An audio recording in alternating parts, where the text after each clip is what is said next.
Hello students, welcome to online classes of Shriji public school. बच्चों, मैंने chapter 5 आपको पहले करा दिया क्योंकि चैप्टर 5 के कुछ वर्क मैंने आपको हॉलीडे होमवर्क में दिया था, ठीक है। इसलिए चैप्टर 5 आपका पहले कंप्लीट करा दिया।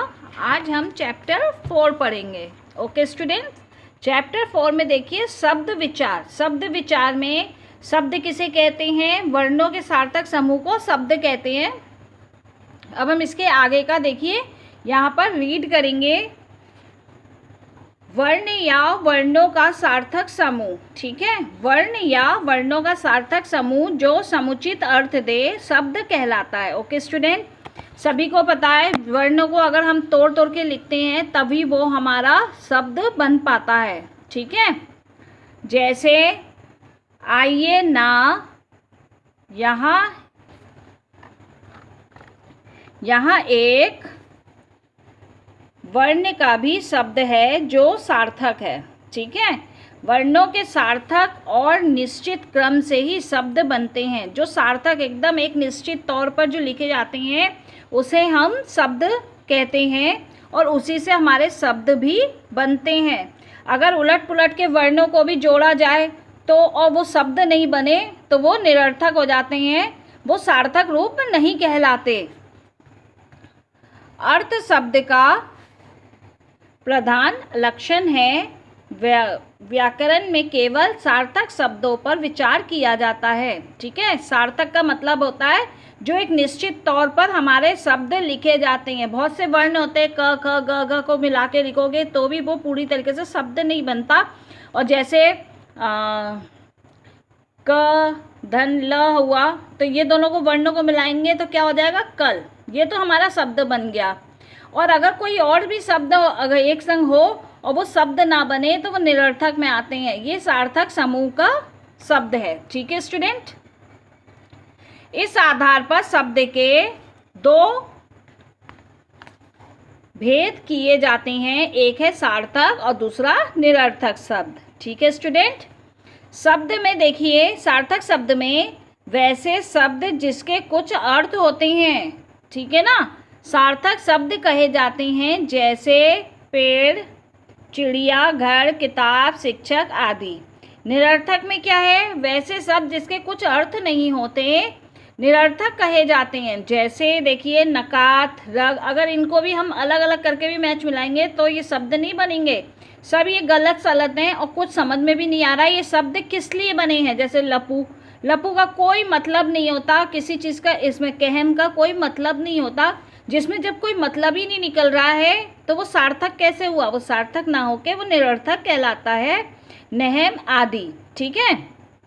ये सब शब्द जो हैं ये हमारे कभी भी बोलचाल की भाषा में या लिखने की भाषा में नहीं आते हैं।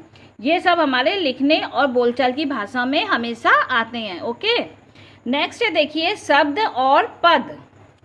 शब्द जब वाक्य में प्रयुक्त होता है, जब शब्दों को हम एक तरीके से पूरा लिखते हैं तो वो वाक्य बन जाता है। वाक्य किसे कहते हैं? जैसे शब्दों को एक प्रयुक्त वाक्य में पूरा लिखा जाता है सेंटेंस में तो उसे हम वाक्य कहते हैं।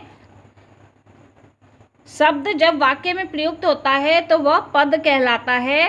वाक्य में प्रयुक्त पद व्याकरण नियमों, लिंग, वचन, कारक आदि में बंध जाते हैं और पद कहलाते हैं। जैसे बालक एक शब्द है, ठीक है, लेकिन बालक के साथ कुछ और भी शब्द जुड़ेंगे तभी तो हमारे वाक्य में और पद के रूप में दिखाई देते हैं।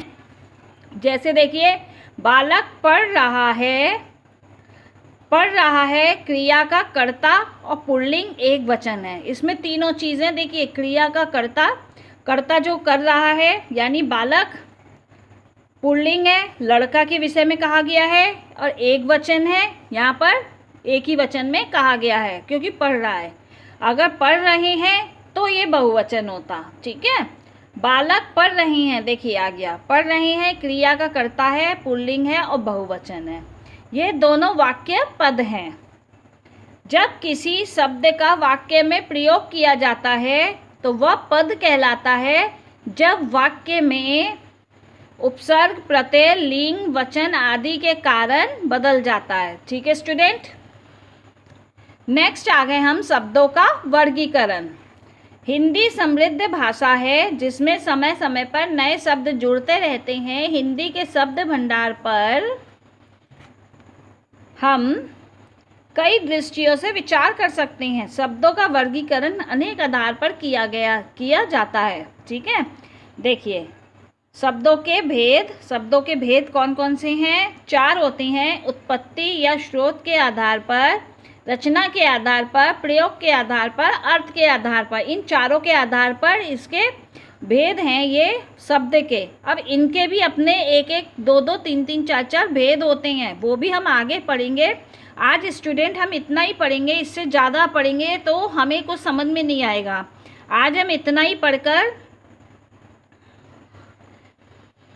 इसे ही हम आज रीड करेंगे और समझेंगे। ठीक है, अगर किसी बच्चे को इस पेज पे कोई प्रॉब्लम है तो वो मुझसे शेयर कर सकते हैं। ठीक है स्टूडेंट, और अगर समझ में आ जाता है तो बहुत अच्छी बात है।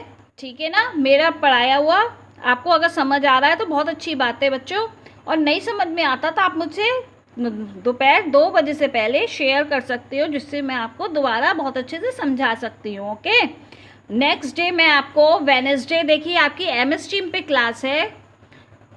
आज ट्यूसडे है, कल वेडनेसडे, तो वेडनेसडे मैं आपसे कोई भी क्वेश्चन नहीं करूँगी। ओके, मैं आपको पहले ये चैप्टर कंप्लीट करूँगी सैटरडे तक, इसीलिए वेडनेसडे आपकी क्लास में मैं आपको पढ़ाऊँगी, पर आपसे कोई भी लर्निंग वर्क नहीं पूछूँगी। ओके स्टूडेंट, तो आप कुछ भी पढ़ के ना आए, बस अपनी बुक लेके आएँ और अपने टाइमिंग के अकॉर्डिंग टाइम पर पहुंच जाएं। Okay, thank you, have a nice day.